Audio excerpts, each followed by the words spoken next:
You know, in one of the videos where I spoke about the jobs market the other day, I think it was, I spoke about the fact that a lot of interns and graduates get ripped off, if you will, because, you do all of this education and you are not going to get a job that either pays well, or if you do, or even if it pays decently, you're going to have to work hard for that company. I mean, harder than a lot of people would expect. But I think it's important to shed awareness or shed light on the entire issue because, as many people in the comment section of that video pointed out, graduates aren't the only ones. It seems to be at the minute anybody. Now, read any news article related to finance and business that you like, and you'll see big companies, well-known companies, a lot of companies are cutting back on employees. And it's an interesting thing. Now, of course, in many industries there is an argument to be made about the fact that, say, about 4 years ago now, around the 2020 period, a lot of companies did go on big hiring sprees, and of course, as things adjust, perhaps these people are not needed to work for the company anymore. So that's one part of it that may be based in some truth, but another part of it is that there is still or appears to still be, a worker shortage. People that I know that work in average companies tell me about how this is the case. They're short-staffed in these businesses and all that sort of stuff. And why is that? Well, a lot of the time it's because they're cutting staff and they're not hiring new staff. And what is affected by this? Service. Admittedly, in terms of capitalism, it is all about making as much money as possible.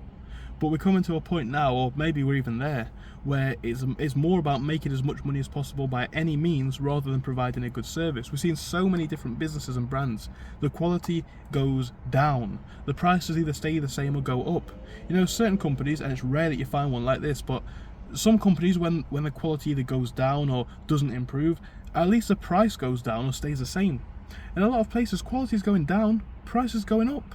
And again, that affects all of us, whether we're consumers of these brands or workers, because a lot of these companies' models are setting the precedent for the way that a lot of businesses are now seeming to go.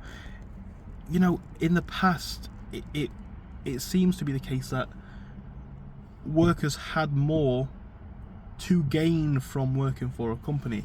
Like, of course, it is a bit of a trade-off on both sides. You work for a company, you have to lose maybe 40 hours of your week, but as a consequence, you're paid well, you might get holidays, you might get a company car, stuff like that.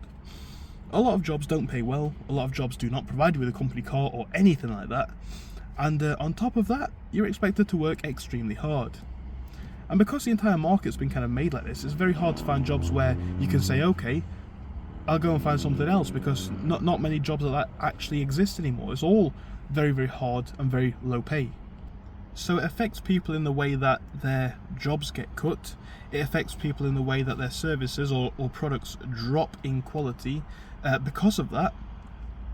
And more so, it definitely sets a worrying precedent for the way that jobs are going to be possibly going forwards. I mean, of course, again, companies are going to be out to make profits, but there seems to be with many businesses no focus or aim or message towards the community as a whole. It's just about making money and absolutely nothing else, and that is not good for any of us. And we need to question this, right? That's why I point this out. I think we really need to question things like this, because yes, we want the best service that we can possibly have, and these companies will argue that, well, they're providing a better service because robots do it better, and maybe they do. But when you're seeing places where, say you go to a fast food place and it's very obvious that there's not enough people to clean the floors, and then someone that may work at that fast food place, and they tell you that, yeah, there isn't enough people to clean the floors, like literally no one's on that job tonight because there's no employees.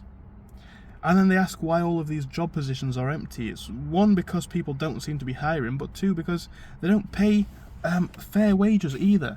So it's for an employee, it's a very difficult situation. You can work and you'll have to work hard, but you won't get paid very much. And also, your job is always at risk. I mean, a lot of people spoke about the fact that they lost their jobs to interns when I made the video talking about how companies exploit people like interns. And there's definitely an argument for that to be made, right? And that's how quality drops. I think people may have misinterpreted it. I made the example in that video of it's very hard for young people to compete with older people with experience, and traditionally that is true, but as many people outlined, it seems to be the case it's not a competition. It's we'll hire the young people for much less, and we'll sack the older guy as well. So it's a lose-lose, right? I mean, the young people have no skills, so like I say, it makes sense that they get paid less, but then the older people get laid off as well. You know why? Because it's another brilliant way to cut costs. But when all of the experienced people from these companies leave, when all of the people who actually genuinely know what they're doing, because of course young people should be given opportunities to learn, but they need to have someone to teach them. And people who have experience are going to be who companies want to hire. So yes, there's an argument for it. But what I'm saying is when the people who teach them are also leaving, quality drops. So it's not that they're leaving by their own choice. They usually get fired or laid off or something of that like. What I just wonder about this sort of topic is where has the 50-50 split gone? And what I mean by that is, to me, it's always made sense, and I'm sure a lot of you guys will agree.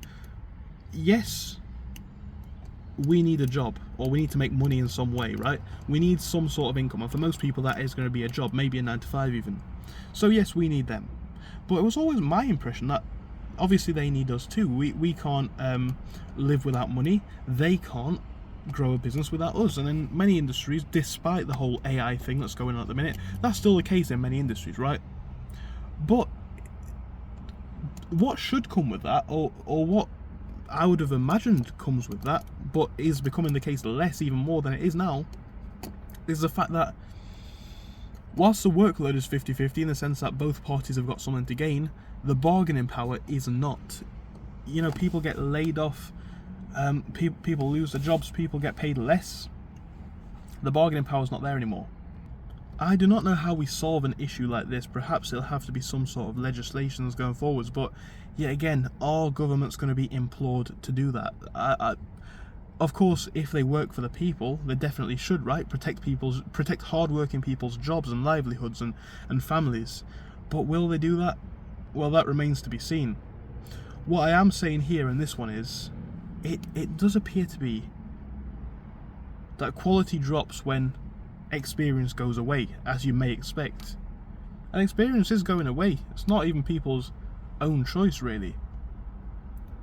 But what does this mean for the future of the average person? If anything, I think it's another example of how big business is kind of taking over a lot of market space, a lot of market share, and a lot of power, not just in markets, but also in society, right? It's another place where the individual has got less choice because big business has got that choice instead. And that's difficult, and it presents numerous issues for the long-term future. Perhaps a dystopian view where, again, businesses run everything. And if there's one thing that we've seen, evidently, just even in this topic that we're speaking about here, but also in other fields, when you give a lot of this power to big business, surprise, surprise, companies out to make profit don't work in the interest of the people. But again, what I want to kind of end this video on is the point that yes, we need to get paid. You can of course start your own business and stuff like that, but because they need us to work as well, because they need our employment, our skills, our labour, they need us too. So don't forget that. I don't think there's really much that we can do about that as individuals, but